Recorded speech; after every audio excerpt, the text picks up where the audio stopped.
Good morning दोस्तों, स्वागत है आपका अपने यूट्यूब चैनल शिवा क्लासेस पर। और आज है संडे, तो संडे वाले दिन हमारी वीकली क्लास आती है जो भी साप्ताहिक के अंदर यानी 7 दिन के अंदर मोस्ट राजस्थान के करंट अफेयर के क्वेश्चन होते हैं वो हम लेके आते हैं। तो वीडियो को ज़्यादा से ज़्यादा लाइक करें, शेयर करें। जो भी चैनल पे नए हैं वो चैनल को सब्सक्राइब करके बेल आइकन घंटे पे क्लिक करें ताकि जो भी नोटिफिकेशन है हमारे आपको मिलते रहेंगे। पिछली वीक हमारी राजस्थान करंट अफेयर की किसी कारणवश आपको क्लास नहीं मिली थी, लेकिन अभी मंडे से आपको प्रॉपर रूप से डेली बेसिस पे 7:30 AM राजस्थान करंट अफेयर की क्लास आपको उपलब्ध करवा दी जाएगी। तो शुरू करते हैं सबसे पहले क्वेश्चन से। लेकिन जो भी पिछले वीक में हमने क्लास नहीं करवाई थी उसके जो भी मोस्ट इंपॉर्टेंट क्वेश्चन हैं वो हम एक साथ आज लेके आए हैं। राजस्थान के किस सैन्य हवाई स्टेशन से लड़ाकू विमान MiG-21 बाइसन रिटायर किया गया है? तो ये किया गया उत्तर लाई से। मेरी माटी मेरा देश अभियान में सर्वश्रेष्ठ प्रदर्शन करने वाले राज्यों की श्रेणी में राजस्थान किस राज्य के साथ संयुक्त रूप से तीसरा स्थान हासिल कर अमृत अवार्ड प्राप्त किया है? तो ये किया है हरियाणा से। 2 दिवसीय राज एपिकोन व पहले सेंट्रल जोन एपिकोन का शुभारंभ किसके द्वारा किया गया? तो ये किया गया था ओम बिरला के द्वारा। राजस्थान इलेक्ट्रिकल व्हीकल नीति 2022 की अधिसूचना कब प्रभावी की गई? तो ये की गई थी सितंबर 2022 के अंदर। डॉक्टर भीमराव अंबेडकर राजस्थान दलित आदिवासी उद्यम प्रोत्साहन योजना 2022 के तहत ब्याज अनुदान नहीं है। तो ये अनुदान नहीं है। 25 लाख तक के ऋण पर 9% और 5 करोड़ रुपये तक के ऋण पे 7%, 5 करोड़ तक के ऋण पे 6%। तो डी नंबर ऑप्शन सही हो जाएगा। राजस्थान जल क्षेत्र आजीविका सुधार परियोजना किस संस्था के साथ सहयोग से संचालित है? तो ये संचालित है JICA। 37वें राष्ट्रीय खेल में झुंझुनू के सुनील जाखड़ ने किस खेल में स्वर्ण पदक जीता है? तो ये जीता है तलवारबाजी में। कहाँ से है ये? झुंझुनू की है। 37वें राष्ट्रीय खेल गोवा में राजस्थान पुरुष बास्केटबॉल टीम ने कौन सा पदक जीता है? तो पुरुष बास्केटबॉल ने स्वर्ण पदक जीता है। राजस्थान की किस नगरपालिका में संचालित हरित बगिया योजना को देश की 51 योजनाओं में पहला स्थान मिला है?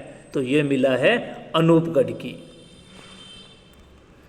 राज्यपाल कलराज मिश्र ने राज्य की 10 चर्चित महिलाओं को इंडिया टुडे अवार्ड से सम्मानित किया है, उनमें शामिल है? तो उनमें शामिल है डी नंबर ऑप्शन हमारा सही हो जाएगा। तारा अहलूवालिया समाज सेवा क्षेत्र, प्रीति चंद्रा प्रशासनिक सेवा और दिव्या कृति खेल क्षेत्र घुड़सवार, संतोष देवी कृषि क्षेत्र, अनीता पालीवाल पर्यावरण संरक्षण। तो डी नंबर ऑप्शन हमारा इसमें सही हो जाएगा। राजस्थान कलराज मिश्र ने राज्य की 10 चर्चित महिलाओं को इंडिया टुडे से सम्मानित किया है।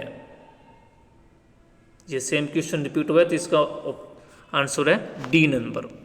राजस्थान की किस साई ट्रेन को दुनिया की दूसरी सर्वश्रेष्ठ लग्जरी टूरिस्ट ट्रेन का खिताब मिला है? तो ये मिला है पैलेस ऑन व्हील्स को। वित्त वर्ष 2023-24 की पहली 6 अप्रैल से सितंबर के बीच राजस्थान में कितने प्रतिशत GST में वृद्धि हुई है? तो ये वृद्धि हुई है 13%।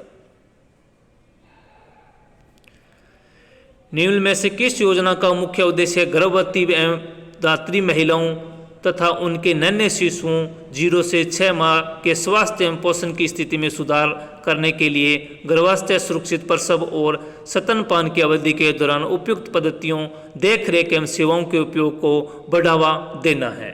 तो ये है प्रधानमंत्री मातृ वंदना योजना। 37वें राष्ट्रीय खेलों में राजस्थान की सोनिया शर्मा ने किस खेल में रजत पदक जीता है? तो ये जीता है ताइक्वांडो में। इंदिरा गांधी मातृत्व पोषण योजना की शुरुआत हुई है? तो ये शुरुआत हुई थी 19 नवंबर 2020 को। पैरा एशियाई गेम्स 2023 में नेत्रहीन महिला ग्रुप प्रतियोगिता में पदक जीतने वाली प्रति जैन का संबंध किस खेल से है? तो इनका संबंध है शतरंज से। पैरा एशियाई गेम्स 2023 में राजस्थान के किस खिलाड़ी ने रोइंग स्पीयार्ड मिक्सड डबल्स स्कल्स प्रतियोगिता में साथी खिलाड़ी नारायणी के साथ मिलकर स्वर्ण पदक जीता है। तो ये जीता है अनीता चौधरी ने। पैरा एशिया गेम्स 2023 में जयपुर के कृष्णा नागर ने एक रजत व एक कांस्य पदक किस खेल में जीता है? तो ये जीता है बैडमिंटन में। राजस्थान में मार्च 2022 तक राजस्थान में सड़कों की कुल लंबाई है आर्थिक समीक्षा 2022-23 के अनुसार। तो कुल कितनी लंबाई है सड़कों की? तो ये है 2,78,813 किलोमीटर। राजस्थान में मार्च 2022 तक सड़कों का घनत्व आर्थिक समीक्षा 2022-23 के अनुसार है। तो ये घनत्व कितना है? ये घनत्व है 81.47 किलोमीटर।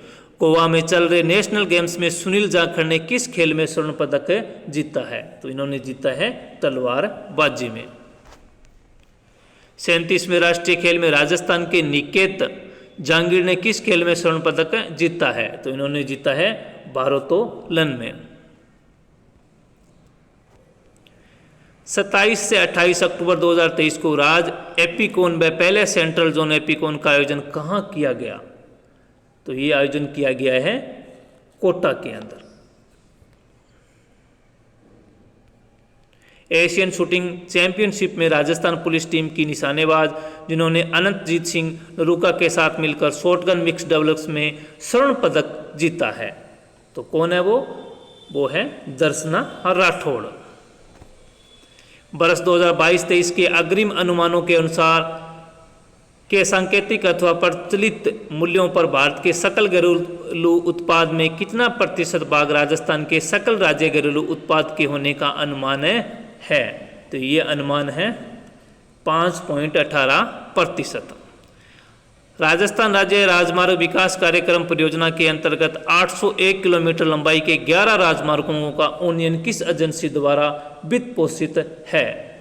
तो ये वित्त पोषित है विश्व बैंक के द्वारा। राजस्थान में किस एजेंसी को पीएम कुसुम योजना कंपोनेंट ए के क्रियान्वयन की जिम्मेदारी दी है, जिसमें 0.5 मेगावाट से 2 मेगावाट तक क्षमता तक के सौर ऊर्जा संयंत्र स्थापित किए जाने हैं? तो ये है राजस्थान अक्षय ऊर्जा निगम लिमिटेड। नवीन और नवीनीकरण ऊर्जा मंत्रालय भारत सरकार की सोलर पार्क योजना के अंतर्गत 4 निर्माणाधीन सोलर पार्क के बारे में असत्य कथन बताइए। तो इसमें असत्य कथन है पुगल 1450 मेगावाट एशियन विकास बैंक ADB, ये असत्य कथन है। 37वें राष्ट्रीय खेल में राजस्थान की मंजू बाला ने किस खेल में रजत पदक जीता है? तो इन्होंने जीता है हैमर थ्रो के अंदर। KNS Royals and Gains company ने कृषि संबंधित कौशल विकास हेतु किस विश्वविद्यालय के साथ MOU किया है? तो ये MOU किया है कृषि विश्वविद्यालय जोधपुर के साथ किया है। राष्ट्रीय शिक्षा नीति 2020 के तहत महाराष्ट्र, कर्नाटक और आंध्र प्रदेश के बाद किस राज्य में स्टेट स्कूल स्टैंडर्ड अथॉरिटी बनेगी? तो ये बनेगी राजस्थान के अंदर। राजस्थान आर्थिक समीक्षा 2022-23 के अनुसार थोक मूल्य सूचकांक है। तो ये सूचकांक है 385.45। औद्योगिक श्रमिकों हेतु उपभोक्ता मूल्य सूचकांक CPI-IW आधार वर्ष 2016 बराबर 100 राजस्थान का कौन सा केंद्र शामिल नहीं है? तो इसमें शामिल नहीं है अजमेर, बाकी इसमें सभी शामिल हैं। भैरव सिंह शेखावत के 100वें जन्मदिन पर माटी के लाल बाबू साहब भैरव सिंह शेखावत पुस्तक का विमोचन किया गया। ये किसके द्वारा लिखी गई है? तो ये लिखी गई है जितेंद्र सिंह शेखावत के द्वारा लिखी गई है।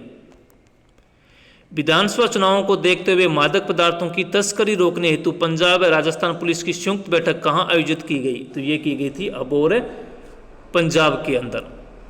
सवाई मान सिंह द्वितीय संग्रहालय द्वारा किसे महाराजा सवाई प्रताप सिंह अवार्ड से सम्मानित किया गया है? तो ये किया गया है डॉक्टर देवदत्त शर्मा को। हाल ही में राजस्थान रॉयल्स ने किस सहायक कोच के रूप में नियुक्त किया है? तो ये किया है शेन बॉन्ड को। हाल ही में किसान नेता पद्मश्री शीशराम ओला की प्रतिमा का अनावरण कहाँ किया गया है? तो ये किया गया है झुंझुनू जिले के अंदर किया गया है। हाल ही में राजस्थान हाई कोर्ट में कितने नए न्यायाधीशों की नियुक्ति की गई है? तो ये की गई है 3 न्यायाधीशों की नियुक्ति राजस्थान हाई कोर्ट के अंदर की गई है।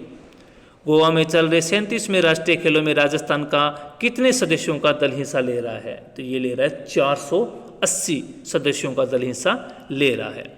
मिस यूनिवर्सल ग्रैंड इंडिया 2023 का खिताब किसने जीता है? तो ये जीता है विप्रा मेहता ने।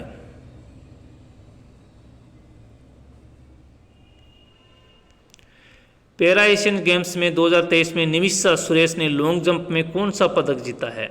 तो इन्होंने जीता है स्वर्ण पदक जीता है। हाल ही में ग्रेन इंडस्ट्री एक्सपो का आयोजन कहाँ किया गया है? तो ये किया गया है बीकानेर के अंदर। प्रदेश के सरकारी स्कूलों में गुड टच बैड टच पर जागरूकता का दूसरा चरण कब आयोजित किया गया? तो ये दूसरा चरण आयोजित किया गया है 28 अक्टूबर 2023 से। प्रदेश में राज्य क्रीड़ा परिषद के सहयोग से पाई स्कूल ओलंपिक का आयोजन हुआ है। तो पाई स्कूल ओलंपिक का आयोजन कहाँ पे हुआ है? ये हुआ है जयपुर के अंदर। तो ये थे हमारे साप्ताहिक यानी weekly Rajasthan most current affair के क्वेश्चन जो हम लेके आए हैं। इसका पीडीएफ आपको हमारे टेलीग्राम चैनल पर प्रोवाइड करवा दिया जाएगा, वहाँ से आप इसको एक बार दोबारा रिवीजन कर लेना। और टेलीग्राम चैनल का लिंक हमारे उस डिस्क्रिप्शन में दे दिया जाएगा, वहाँ से आप उसको ज्वाइन कर लेना, ताकि ये जो भी हमारे नोटिफिकेशन होते हैं, जो भी हमारी क्लासेस आती है, उसका पीडीएफ आपको वहाँ पे प्रोवाइड करवा दिया जाएगा। और डेली बेसिस पे हमारी राजस्थान करंट अफेयर की 7:30 बजे मंडे से क्लासें मिलनी शुरू हो जाएगी, तो आप उसको ज़रूर ज्वाइन करना। तो आज की क्लास में इतना ही, मिलते हैं नेक्स्ट क्लास में, तब तक के लिए जय हिंद जय भारत दोस्तों।